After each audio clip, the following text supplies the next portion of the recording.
नमस्कार दोस्तों, मैं हूँ सीमा बोरा। दोस्तों, आज हम आपको विद्यार्थियों के लिए और यंगस्टर के लिए लाभकारी अभ्यास पादाम दुष्टासना को करने का सबसे सरल तरीका और इससे होने वाले हेल्थ बेनिफिट के बारे में बताएंगे। दोस्तों, पादाम दुष्टासना एकाग्रता का एक सर्वश्रेष्ठ अभ्यास होता है। इस अभ्यास को करने से हमारे पैर काफी मजबूत बनते हैं।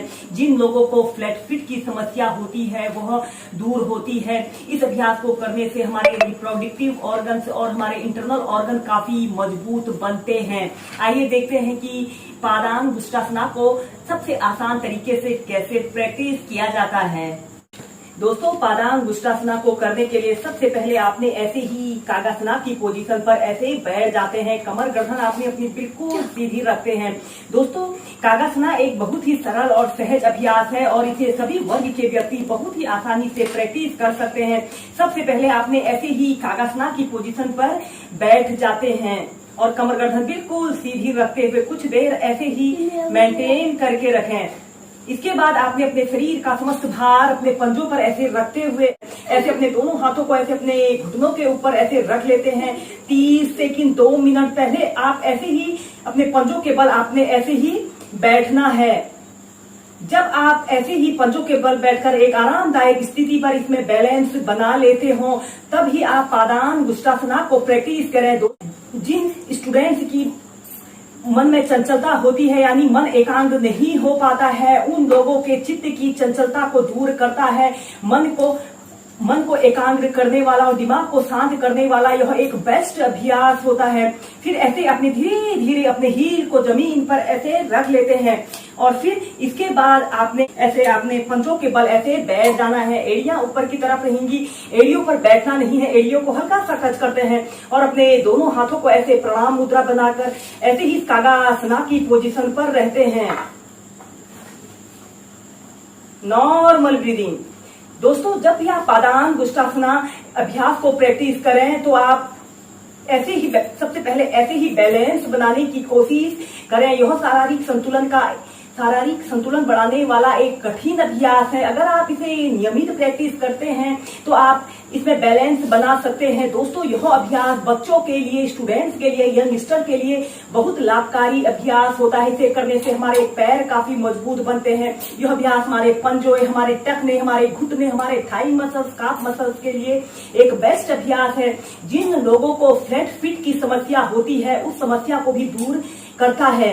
ऐसे ही किसी एक वस्तु पर अपने ध्यान को केंद्रित करते हुए आपने सबसे पहले ऐसे ही कागासना की पोजीशन पर आपने बैठ जाते हैं। फिर इसके बाद आपने धीरे धीरे ऐसे अपने हील को जमीन पर ऐसे रख लेते हैं।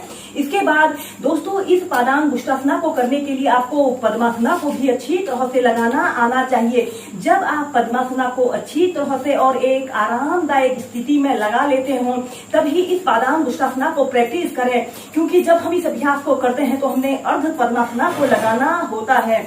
ऐसे ही आपने कागासना की पोजीशन पर ऐसे कमर गर्दन बिल्कुल सीधी करते हुए बैठ जाते हैं। अपने शरीर का समस्त भार अपने पंजों पर ऐसे रखते हुए आपने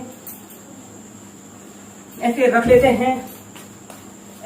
हैं और इसके बाद आपने अपने राइट पैर को उठाकर लेफ्ट थाइज के पास ऐसे रख लेते हैं। ऐसे अर्ध पद्मासना की पोजीशन पर आते हैं। ऐसे शरीर का बैलेंस बनाते हुए ऐसे अर्ध पद्मासना की पोजीशन पर आपने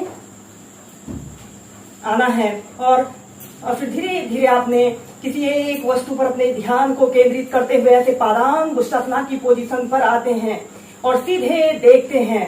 दोस्तों, स्टार्टिंग में आप इसे करेंगे तो आपका शरीर हिलेगा डुलेगा, तो आप ऐसे हल्के से अपने दोनों पैरों को ऐसे दोनों हाथों को जमीन पर ऐसे रखकर बैलेंस बनाने की कोशिश करें। फिर धीरे धीरे आप इसमें आसानी से बैलेंस बना सकते हैं। ऐसे अपने दोनों हाथों को ऐसे अपने सिर के ऊपर से ले जाते हैं, कुछ देर होल्ड करके रखते हैं और फिर धीरे धीरे सीधे। ऐसे ही इस अभ्यास को अब हम पैर बदलकर प्रैक्टिस करेंगे। दोस्तों, स्टार्टिंग में जब आप इस अभ्यास को कर रहे हो तो स्टार्टिंग में एक बार ही प्रैक्टिस करें, क्योंकि इसे करते समय हमें अपने शरीर का समस्त भार अपने पंजों पर रखना होता है और हमारे पैरों में बहुत दर्द होने लगता है।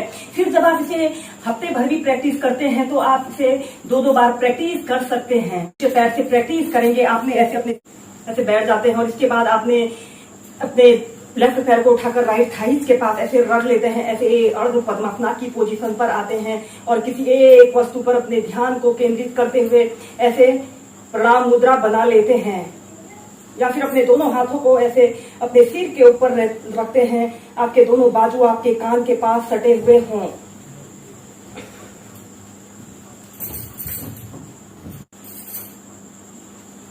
ऐसे दोनों हाथों को प्रणाम मुद्रा बना लेते हैं और अपने शरीर को ऐसे ऊपर की तरफ स्ट्रेच करते हैं और धीरे धीरे अपने हाथों को ऐसे अपने छाती के मध्य में ले आते हैं और फिर धीरे धीरे ऐसे अपने पैर को नीचे रख लेते हैं। दोस्तों, इस पादांग गुष्टासना को करने के बाद आपने ऐसे ही स्टार पोज में ऐसे बैठ जाते हैं, ऐसे स्टार पोज में आपने बैठ जाते हैं और अपने पैरों को ऐसे, अपने पैर की उंगलियों को ऐसे आगे पीछे करते हैं। ऐसे थोड़ा सूक्ष्म अभ्यासों को प्रैक्टिस कीजिए। फिर इसके बाद आपने अपने पंजों को थोड़ी देर ऐसे आगे पीछे कर लेते हैं, ऐसे गोल गोल घुमा लेते हैं